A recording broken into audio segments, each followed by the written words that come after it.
recorded. I loved your poetry, Michael, and I was thinking you were saying the miniature of full-grown summer. Does that make summer the adult? I don't know. Anyway, I love that thought. I think last time I read to you my poem on Jesus the refugee. So I would like to do, which was more, seasonal. But I would like to read a poem I wrote earlier on the diaspora of exile, which I think is so appropriate because we have so many people who are refugees and are exiled from somewhere and maybe going back and maybe going forward. A diaspora of exiled peoples, a diaspora of lost children, a diaspora of refugees, a diaspora of multiple populations from multiple nations spreads itself into a world of questions, a world that toys with fascism, a world capable of tyranny, a world that has forgotten the colors of justice, a world in need of assimilating all colors, a world in need of finding truth in many voices, a world hearing in all voices the voice of God, a God of many names, a God of the diaspora of everyone, clamoring to be heard and recognized, a God of peacemakers who abjure violence, who will not tolerate injustice and oppression, racism and hate, who will not tolerate swords raised against another, who choose exile to disperse among the lands of earth, among the lands and waters of earth, which regenerate forever, strewing blossoms along the path of a diaspora of those who seek a world of peace, a world of justice, a world calling to a diaspora of exiles to come back home and finally rest in her arms. Okay, that's my diaspora of exile poem. And I am thinking of Jack Hirschman, whose birthday was last week, December 13th. And I'm going to read the poem I wrote for him when he died. And I don't remember the year. I'm thinking 5 years ago, but I'm not sure. The departure of a great spirit. When a great spirit departs, a fissure opens in the spirit of earth, between the great divides of never and ever, between touch and loss, form and soul, being and beyond.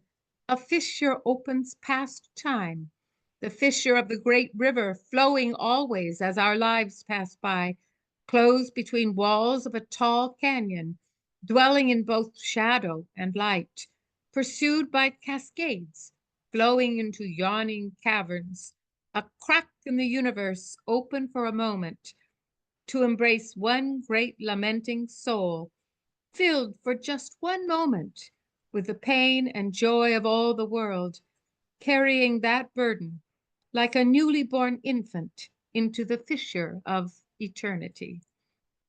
And I had a small poem called Farewell of the Acolytes for those who revered and followed and loved Jack Hirschman. Like a last goodbye of angels looking out at grief, while a spirit waxes deeper, brighter, bolder, laughing in currents of space, beckoning to the grieving to merely walk to the open door, cut open from a tree of poetry, beyond which all beyond grow limbs of grace. Okay, those are my poems for Jack.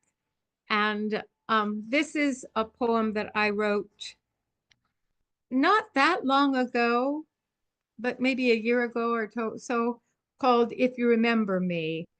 And it does deal with grief and loss. And we have all, looking at all of us, experienced that. So it's not just me and my losses, but it's called If You Remember Me. If you remember me as the last rays of old sun touch the wrinkles of the cedar, as the moon brushes her waxing hair into damp clouds skirting the sunset, while its colors transport the world in resonance, and squirrels chatter of lost acorns, reminding you of fallen thoughts lying in the grass at dusk, and moss reflecting gray sponginess for children to pick apart before their tiny feet scamper again upon pebbly garden paths. If you remember me, when single stars shine like diamonds in a firmament of time, and rising planets sing silently through a universe etched with jewels that I imagine in the blueness of your eyes and the warmth of your skin against mine, reminding me of soft butterflies embracing a newly opened flower, dancing on petals as soft as your hair, blowing through zephyrs painting air.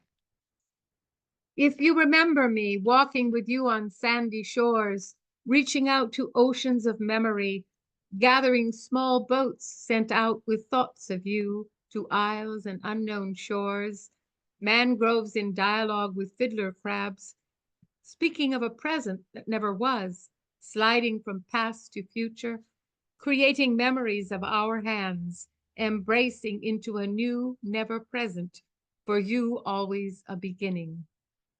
If you remember me as touch and thought and sight, as idea and taste and smell, as somehow ineffable in algorithms that cannot diminish, cannot be less, nor be perfection, just as snow and sky and moon elude a stasis of perfection, yet reside as eternal moments of grace, then I shall remember you in every season, every sunset, every rising moon, every racing planet or star, every shore trod with bare feet, dampened with ocean's sliding tides, every mangrove or cedar in dialogue with all of life, as I know in all of life I will find you.